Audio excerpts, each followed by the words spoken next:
അയക്കുന്ന അമ്പ് ബ്രഹ്മയജ്ഞം. ഭീഷ്മർക്ക് നേരെ അമ്പയക്കുന്നത് ബ്രഹ്മയജ്ഞം. അതൊന്നുമല്ല, എൻ്റെ അപ്പൂപ്പനാണ്, വലിയ ആളാണ്, അദ്ദേഹത്തെ കൊല്ലുന്നത് പാപം കണ്ട ചിത്തം പോയി. ചിത്തം എല്ലാം ബ്രഹ്മമാണെന്ന് ഉള്ള ശാസ്ത്രീയ സത്യം ഓർമ്മിക്കുന്നതിന് പകരം എൻ്റെ അപ്പൂപ്പൻ, എൻ്റെ ഇന്നാര്, അദ്ദേഹത്തിൻ്റെ നേരെ അമ്പയിക്കുന്നത് വലിയ പാപമാണ്. ഇതൊക്കെ കൂടെ ഉള്ളിൽ വന്നപ്പോൾ ആകെ വെപ്രാളവും. വില്ല് കയ്യിൽ നിൽക്കുന്നില്ല, അമ്പ് താഴെ വീഴുന്നു. സീതന്തി മമ ഗാത്രാണി മുഖം ച പരിശുഷ്യത്തി. ഇത്രയുള്ളൂ രഹസ്യം. മനസ്സിനെ നിങ്ങൾ ഏത് രീതിയിൽ പാകപ്പെടുത്തുന്നുവോ ആ മനസ്സാണ് മോക്ഷവും ബന്ധവും ഒക്കെ ഉണ്ടാക്കിത്തരുന്നത്.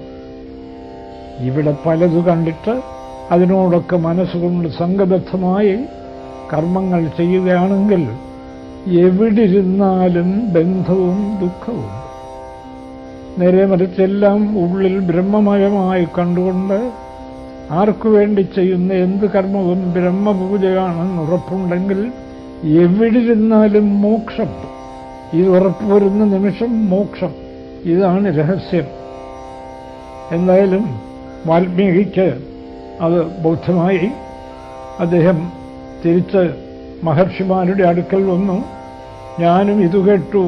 ജാതകവേദനായി മാനസേ ചിന്തിച്ചൊരോദരം താപസന്മാർ എന്നരുളുന്നതിക്കിനു പാപേന വന്നു നമസ്കരിച്ചിടിനേൻ നിത്യതപോധന സംഗമഹേതുന ശുദ്ധമായി വന്നിതന്നന്തക്കരണവും.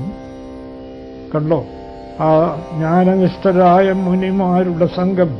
നമ്മൾ ഈ സത്സംഗം എന്നൊക്കെ പറയുന്നു, വളരെ നല്ലത്. പക്ഷേ സത്യം നമുക്ക് ബോധ്യപ്പെടുത്തി തരുന്ന സംഘമായിരിക്കണം. എങ്കിൽ മാത്രമേ സത്സംഗം എന്ന പേരിന് അർഹതയുള്ളൂ. വാൽമീകി, കിരാതനായിരുന്ന വാൽമീകി സപ്തർഷിമാരുമായിട്ടുള്ള സംഘം കൊണ്ട് അതിവേഗം ശുദ്ധനായി ഭവിച്ചു. എന്നിട്ടോ ത്യക്വ ധനുശരാദ്യങ്ങളും ദൂരജാൻ, വില്ലും അമ്പൊക്കെ ഞാൻ ദൂരെ വലിച്ചെറിഞ്ഞു. ഭക്ത്യ നമസ്കരിച്ചേൻ പാദസന്നിധവും ദുർഗതിസാഗരെ മഗ്നനായി വീഴുവാൻ നിർഗമിച്ചിടും എന്നെ കരുണാത്മനാ രക്ഷിച്ചുകൊള്ളേണമേ. ശരണാഗതരക്ഷണം ഭൂഷണമല്ലോ മഹാത്മനം എന്ന് അവരുടെ കാൽക്കിൽ വീണ് നമസ്കരിച്ചു. അവര് പിടിച്ചെണീപ്പിച്ചു.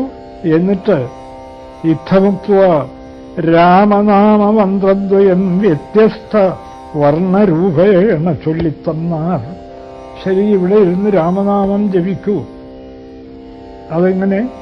രാമാരാമ എന്ന് ചൊല്ലിക്കൊടുത്താൽ ഇയാൾക്ക് വിദ്യാഭ്യാസമൊന്നുമില്ലല്ലോ.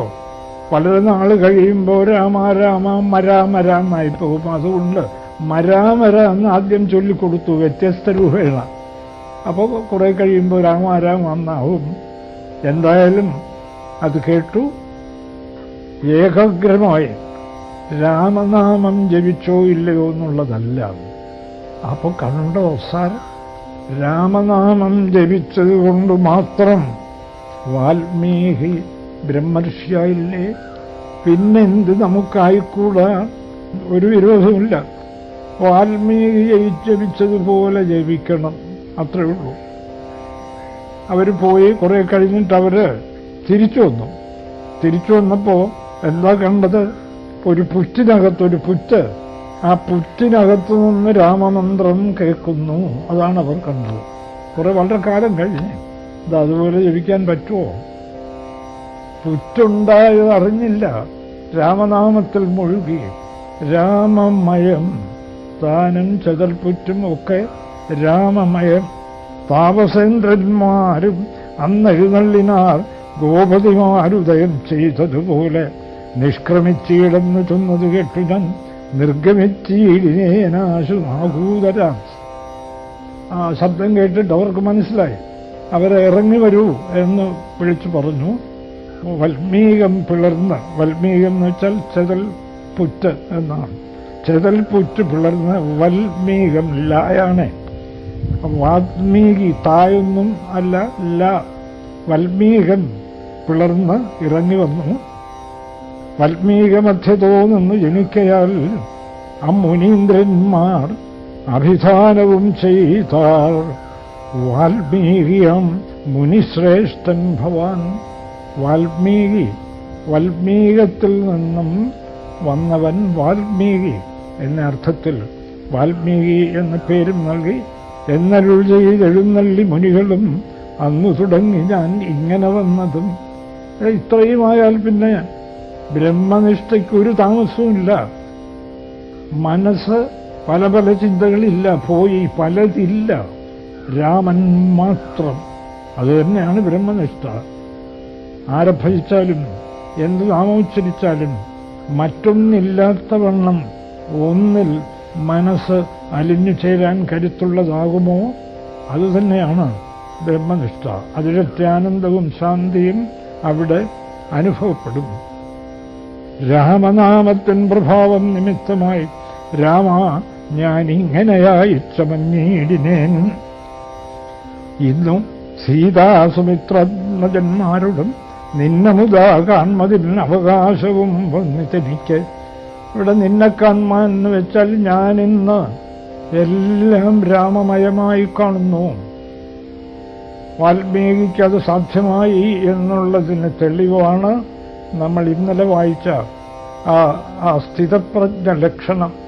സ്ഥിതപ്രജ്ഞന്മാരുടെ അനുഭവസ്വരൂപം ഇന്നലെ വാൽമീകി വിവരിച്ചല്ലോ.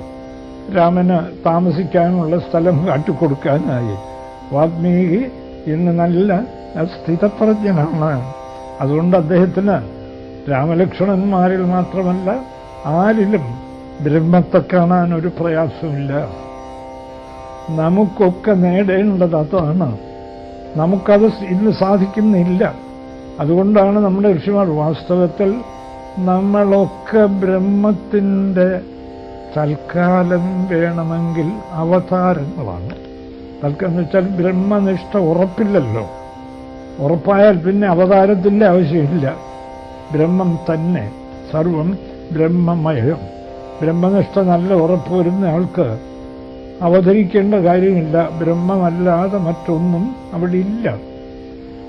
അതുവരെ ഈ അവതാരം എന്ന കാഴ്ചയെങ്കിലും കാട്ടിത്തന്ന് നമ്മെ ആ സത്യത്തിലേക്ക് ഉയർത്തിവിടുക എന്നുള്ളതാണ് അവതാര കഥകൾ കൊണ്ടൊക്കെ ഉദ്ദേശിക്കുന്നത്. ഒക്കെ കൃഷ്ണൻ ശരീരം ഉപേക്ഷിച്ചപ്പോൾ ശുകൻ പരീക്ഷത്തിനോട് പറയുന്നു, പരീക്ഷത്തെ കൃഷ്ണൻ ജനിച്ചു എന്നാണോ നിങ്ങളുടെ വിചാരം? കൃഷ്ണൻ ജനിച്ചില്ല. കൃഷ്ണൻ ബ്രഹ്മമാണ്. ബ്രഹ്മത്തിന് ജനിക്കാൻ സാധ്യമല്ല. പിന്നെ എന്തിനിതൊക്കെ? നിങ്ങളെയൊക്കെ ആ ബ്രഹ്മനിഷ്ഠയിലേക്ക് ഉയർത്താൻ മായ തന്നെ ഉണ്ടാക്കി തീർക്കുന്ന മറ്റൊരു വിദ്യയാണ് അവതാരം. അതുമൊക്കെ അവിദ്യയിലാണ്, മായയിലാണ്. വിഷ്ണുവും ശിവനും ഒക്കെ മായ. ഒന്നും ഞാൻ പറയുന്നതല്ല, വിഷ്ണു തന്നെ നാരദനോട് പ്രത്യക്ഷപ്പെട്ടിട്ട് പറയാം. പിന്നെ എന്തിനിത്? അത് ഇപ്പം മായയിൽപ്പെട്ട് കിടക്കുകയല്ലേ. കുറച്ചുകൂടെ ഉയർന്ന ഒരു മായ അംഗീകരിച്ച് മുമ്പോട്ട് പോയാൽ ഒരു ഘട്ടം വരുമ്പോൾ മായയിൽ നിന്നും മോചിക്കാം. ചെളിയിൽ നിന്നും, ചെളിവെള്ളത്തിൽ നിന്നും ഒരാൾക്ക് കരകയറണം. എന്താ മാർഗം? ചെളിവെള്ളത്തിൽ കൂടെ തന്നെ നടന്നു വന്നാലേ പറ്റൂ. കരയിലെത്തിക്കഴിഞ്ഞാൽ പിന്നെ ചെളിവെള്ളം വേണ്ട. എല്ലാ സാധനാമാർഗങ്ങളും, എല്ലാ അവതാര വർണ്ണനകളും എല്ലാം മായയ്ക്കകത്താണ്. പക്ഷേ പരമസത്യത്തോടടുപ്പിക്കുന്ന മായവിദ്യ, പരമസത്യത്തിൽ നിന്നും അകറ്റിക്കളയുന്ന മായ അവിദ്യ. ഉപനിഷത്തുകൾ ഇതെല്ലാം വളരെ വ്യക്തമായി ചർച്ച ചെയ്യുന്നുണ്ട്. ഇത് മനസ്സിലാക്കുക. ഇതിന് നമ്മൾ ഈ രാമായണം തൽക്കാലം ഇന്നത്തോടെ തീരുകയാണല്ലോ. ഈ സത്യമറിഞ്ഞ് ഏത് തരത്തിൽ ഈശ്വര ഭജനം നടത്തുന്നതിനും ഒരു വിരോധവുമില്ല. പ്രത്യേകിച്ചൊരു ഈശ്വര ഭജനം ഇല്ലെങ്കിൽ നമ്മുടെ എല്ലാ കർമ്മങ്ങളും ഈശ്വര ഭജനമാക്കി മാറ്റുക. അതിനൊക്കെയുള്ള ഒരേ ഒരു വഴി ഈ കാണുന്നതൊക്കെ ഈശ്വരനാണ്. ശാസ്ത്രീയ സത്യം ഇത് ചോദ്യം ചെയ്യാൻ ആർക്കും സാധ്യമല്ല. ഇവിടെ അമീബ മുതൽ സൂര്യചന്ദ്രന്മാർ വരെ ബോധത്തിലെ നാമവും രൂപവും, ബോധം, നാമം, രൂപം. നാമവും രൂപവും പുതിയ വസ്തുവിനെ ഉണ്ടാക്കുന്നില്ല. വസ്തു എവിടെയും ബോധം മാത്രം. സ്വർണം കൊണ്ട് 1000 ആഭരണങ്ങൾ ഉണ്ടാക്കി വെച്ചാലും സ്വർണം നാമം രൂപം, ആഭരണങ്ങളുടെ നാമം രൂപം, സ്വർണം വസ്തു. എത്ര ആഭരണങ്ങൾ ഉണ്ടായാലും പുതിയ വസ്തുവില്ല. ഈ ലളിതമായ സത്യം മനസ്സിലാക്കി ബോധമാണ് ബ്രഹ്മം. ബോധമില്ലയോ അമീബയുമില്ല, വിഷ്ണുവുമില്ല, ശിവനുമില്ല, നിശ്ചയം. അതുകൊണ്ട് വിഷ്ണുവിലും ശിവനിലും ആദ്യം വേണമെങ്കിൽ ബ്രഹ്മത്തെ കണ്ടോളുക. നമ്മുടെ മനസ്സനുവദിക്കുന്നില്ല. പക്ഷേ അമീബയിൽ വരെ അതിനെ കാണാൻ കഴിയണം. എങ്ങോട്ട് തിരിഞ്ഞാലും ഈശ്വരൻ, ബോധം. ബോധമില്ലയോ ഒന്നുമില്ല. ഇത് രാമായണം പോലെ, ശേഷിച്ചും എഴുത്തച്ഛൻ്റെ അധ്യാത്മരാമായണം അത്ഭുതകരമായി ഓരോ പേജിലും ഇക്കാര്യം നമുക്ക് വ്യക്തമായി കാട്ടിത്തരുന്നു. ഇത് മനസ്സിലാക്കാൻ വലിയ ക്ലേശമൊന്നുമില്ല, അനുഷ്ഠിക്കാനും ഒരു ക്ലേശവുമില്ല. കൃഷ്ണൻ പറയുന്നത് സുസുഖം കർത്തും, ഇതനുഷ്ഠിക്കാൻ എളുപ്പം. എന്താ? കാണുന്നതൊക്കെ ബ്രഹ്മമാണെന്നുകൂടി ഉള്ളിൽ ഓർമ്മിക്കുക. ആ ഓർമ്മ നിലനിർത്താൻ വേണ്ടി ശാസ്ത്രീയമായി അത് ബോധമുണ്ടോ, പ്രപഞ്ചമുണ്ട്, ബ്രഹ്മമുണ്ടോ, പ്രപഞ്ചമുണ്ട്, അതുകൊണ്ട് പ്രപഞ്ചം മുഴുവൻ ബ്രഹ്മമാണ് എന്ന് ശാസ്ത്രീയമായി പുസ്തകങ്ങളൊക്കെ വായിച്ച് ആവർത്തിച്ച് മനസ്സിനുറപ്പിക്കുക. ഉറപ്പിച്ചങ്ങനെ മുമ്പോട്ട് പോയാൽ ഒരു ഘട്ടം വന്നാൽ കാണുന്നതൊക്കെ ഈശ്വരസ്വരൂപമാണ്, ബ്രഹ്മമാണ് എന്ന് അനായാസമായി നമ്മുടെ ഉള്ളിൽ തോന്നും. അതിന് പിന്നെ വലിയ ശ്രമമൊന്നും വേണ്ട, സഹജം. അതുകൊണ്ട് പരമാവധി ഈ പ്രക്രിയ, അതായത് ഓർമ്മ, സ്മൃതി, ഗീതയിൽ അർജുനനോട് ഈ പറയുന്നതാണ്, എനിക്ക് ഓർമ്മ കിട്ടി കൃഷ്ണ. നഷ്ടോ മോഹ സ്മൃതിർലബ്ധ. ഈ ജഗത്ത് ബ്രഹ്മമാണ്, ബോധമാണ് എന്ന ഓർമ്മ കൃഷ്ണ എനിക്ക് കിട്ടി. ആ ഓർമ്മ നിലനിർത്തിക്കൊണ്ട് ഇനി ഞാൻ അങ്ങെന്ത് പറയുന്നോ അത് ചെയ്യാം എന്നാണ് ഒടുവിൽ അർജുനൻ കൃഷ്ണനോട് പറയുന്നത്. ആ ഓർമ്മ വിട്ടുപോകാതെ നിലനിർത്താനുള്ള കഴിവ് സാക്ഷാൽ രാമഭദ്രൻ നമുക്കൊക്കെ തന്ന് അനുഗ്രഹിക്കുമാറാകട്ടെ. നമസ്കാരം. ഇത്രയും ദിവസം ഭഗവാന്റെ അതിരറ്റ കാരുണ്യം നമുക്കെല്ലാവർക്കും ഇവിടെ കൂടാനും രാമകഥ ഈ നിലയിൽ ചർച്ച ചെയ്യാനും ഇടയായത് അതിരറ്റ ഭഗവത് കാരുണ്യമായി ഞാൻ കരുതുന്നു. അതിന് ഇവിടെ എത്തിച്ചേർന്ന എനിക്ക് പ്രേരകമായി ഇരുന്ന നിങ്ങൾക്കെല്ലാം ഈശ്വരബുദ്ധ്യ, ബ്രഹ്മബുദ്ധ്യ എൻ്റെ വിനീതമായ പ്രണാമം അർപ്പിക്കുന്നു. നമസ്കാരം.